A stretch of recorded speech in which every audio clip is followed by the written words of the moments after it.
A experiência que eu sempre tive foi muito boa, muito agradável em todos os países que eu passei. E nas duas oportunidades que eu morei na Irlanda, morei em Dublin, que é onde que tem a maior concentração de brasileiros, e a comunidade irlandesa ela acaba aceitando e se integrando de uma maneira muito positiva com os brasileiros, e conforme até já falei em outros vídeos aqui também, eles gostam muito dos brasileiros.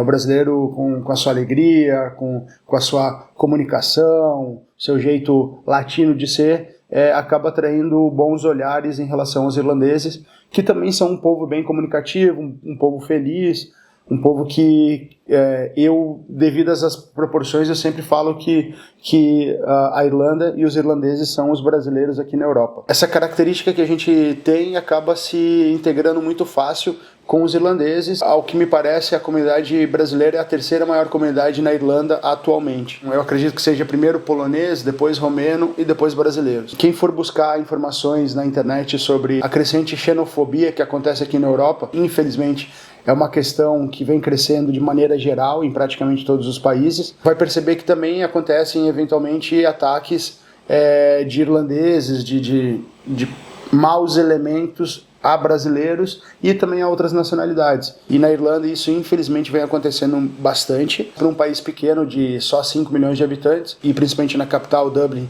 onde só tem 1 milhão, acaba sendo números um pouquinho preocupantes, um pouquinho alarmantes. Eu ainda faço parte de vários grupos de brasileiros em Dublin, brasileiros na Irlanda, e volta e meia a gente recebe alguma informação de que algum brasileiro foi atacado e tudo mais. Tirando essa parte de violência e agressividade, a experiência que eu tive na Irlanda, a grande maioria das pessoas sempre me recebia com um sorriso aberto, sempre falava que trabalhava com algum brasileiro, que conhecia algum brasileiro, que muito provavelmente tinha um dos melhores amigos sendo brasileiros. Quando eu mudei para a Suécia, minha passagem na Suécia ela foi bem curta, porém também foi uma situação bem bacana, onde que as pessoas, os suecos que eu conhecia, me receberam sempre muito bem. Eu também treinei jiu-jitsu lá na Butchers Academy, com o Rafael Cordeiro, faixa preta, casca grossa pra caramba. Os alunos que treinavam jiu-jitsu lá, obviamente, acabavam tendo uma visão muito bacana dos brasileiros, porque o jiu-jitsu é uma arte marcial brasileira, mas também as pessoas de fora, as pessoas com quem nós nos relacionávamos no dia a dia, acabava sendo uma relação bem interessante e bem fácil. Já aqui na Holanda, minha esposa e eu, nós sempre conversamos sobre a questão de termos feito uma ótima escolha, de termos mudado da Irlanda para cá, um país extremamente acolhedor. Quando você conversa com os holandeses e principalmente fala sobre o fato de sermos brasileiros, eles não veem isso de maneira errada.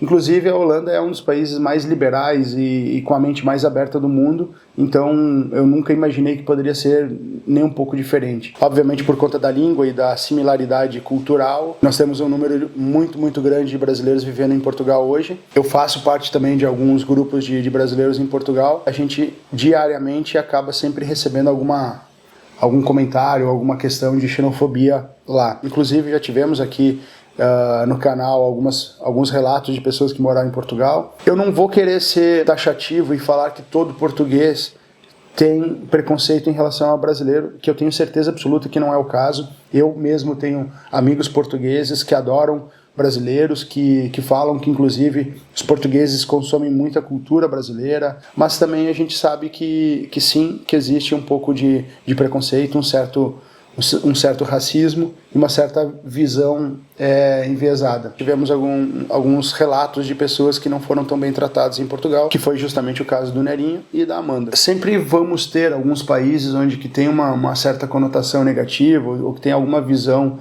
diferente em relação à grande maioria dos outros países europeus, mas Portugal, infelizmente, acaba tendo essa característica em específico, por parte de alguns indivíduos, mas não de toda a nação, um pouco de preconceito. Justamente a principal razão pela qual eu estou gravando esse vídeo, para servir de um certo alerta, porque já não é fácil você deixar o seu país, a sua cultura, sua zona de conforto, seus familiares e amigos, e ter que recomeçar num outro país. E ainda assim, quando acontece de ser num local onde que essa questão de aceptividade acaba sendo um pouquinho mais desafiadora, é muito interessante você levar isso em conta e colocar na balança também.